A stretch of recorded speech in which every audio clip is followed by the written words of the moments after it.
Hi guys, ഇന്ന് day 8 ആണ്. അപ്പോൾ ഇന്ന് രാവിലെ തന്നെ ഞാനാണ് ചായ വെച്ചത്. അല്ലെങ്കിൽ എനിക്ക് ചായ ഉണ്ടാക്കി വെക്കലുണ്ട് ഇവിടെ, പക്ഷെ ഇന്ന് ചായ ഉണ്ടാക്കിയിട്ടുണ്ടായിരുന്നില്ല. എനിക്ക് വേണ്ടിയിട്ട് കട്ട ഉണ്ടാക്കിയിട്ടുണ്ടായിരുന്നില്ല. ഇവിടെ പാൽ ചായ വെക്കുമ്പോൾ കട്ട ഉണ്ടാക്കലുണ്ട്, പക്ഷെ മറന്ന് എന്താണെന്നറിയില്ല, ഇന്ന് വെച്ചിട്ടുണ്ടായിരുന്നില്ല. അപ്പോൾ ഞാൻ വെക്കാമെന്നൊക്കെ പറഞ്ഞു, അങ്ങനെ വെച്ചു. പിന്നെ ഇന്ന് ബ്രേക്ക്ഫാസ്റ്റ് ആയിട്ടുണ്ടായിരുന്നുണ്ട്, പുട്ടും പഴമായിരുന്നു. പക്ഷേ അത് വീഡിയോ എടുക്കാൻ പറ്റിയില്ല കേട്ടോ. അങ്ങനെ ബ്രേക്ക്ഫാസ്റ്റ് കഴിച്ച് പുറത്ത് വന്നപ്പോൾ റഹ്മോളത് നല്ല ഫുഡ് കഴിക്കലാണ്. പക്ഷെ കണ്ടോ, അവൾ ഫുഡ് കഴിക്കാൻ വേണ്ടിയിട്ട് തല തിരിക്കുകയാണ്. അങ്ങനെ അവളവിടെ ഫുഡ് കഴിക്കണമൊക്കെ കുറച്ച് നേരം നോക്കി നിന്നപ്പോൾ ഇന്ന് വെള്ളിയാഴ്ചയായിരുന്നു. അപ്പോൾ ഇന്ന് ചിക്കനോ അങ്ങനെ കൊണ്ടുവരാൻ പോയപ്പോൾ ഇതും കൊടുത്തിട്ടുണ്ടായിരുന്നു, ബീഫാണ് തോന്നുന്നു, അങ്ങനെ എന്തോ കൊടുത്തിട്ടുണ്ടായിരുന്നു കേട്ടോ.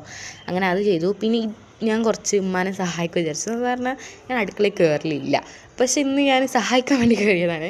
അപ്പോൾ ഞാൻ ഇഞ്ചിയും വെളുത്തുള്ളിയൊക്കെ ഒന്ന് അങ്ങനെ കട്ട് ചെയ്ത് കൊടുത്തു. കട്ടിയില്ലല്ലോ, അങ്ങനെ എന്തോ ചെയ്ത് കൊടുത്തു. പിന്നെ എന്താ പറയുക, അത് ഉമ്മ കേട്ടോ അത് അരച്ചത്. പിന്നെ ഞാൻ വിചാരിച്ചു എന്തെങ്കിലും വേറെ കുറച്ചും കൂടി മോട്ടിവേഷനായി കുറച്ചുകൂടി ചെയ്യാൻ. പിന്നെ കുറച്ചും കൂടി മോട്ടിവേഷൻ ചെയ്തിട്ട് ഉള്ളിയും തക്കാളിയൊക്കെ ഒന്ന് അരിഞ്ഞു കൊടുത്തു.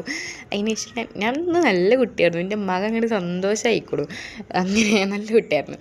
അപ്പം ഞാൻ പിന്നെ വീട് അടിച്ചു വാരി കൊടുത്തു. പിന്നെ ഞാൻ തുടച്ചൊന്ന് ഞാൻ അടിച്ചു വാരി കൊല്ലുന്നുണ്ട്, പിന്നെ തുടച്ച് ഞാൻ കൊടുക്കലൊക്കെ ഉണ്ട്, പക്ഷെ നന്നായിട്ട് ചെയ്തിട്ടുണ്ടായിരുന്നു.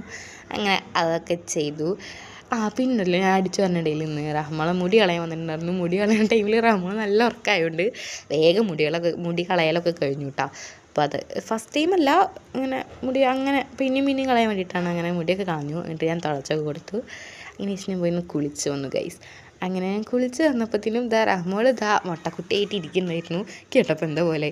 പിന്നെ ഞാനൊരു ഓറിയോ ബിസ്ക്കറ്റും ഫോണൊക്കെ എടുത്ത് സിനിമ കണ്ടു. അപ്പം അത്രേ ഉള്ളൂ, ബായ്.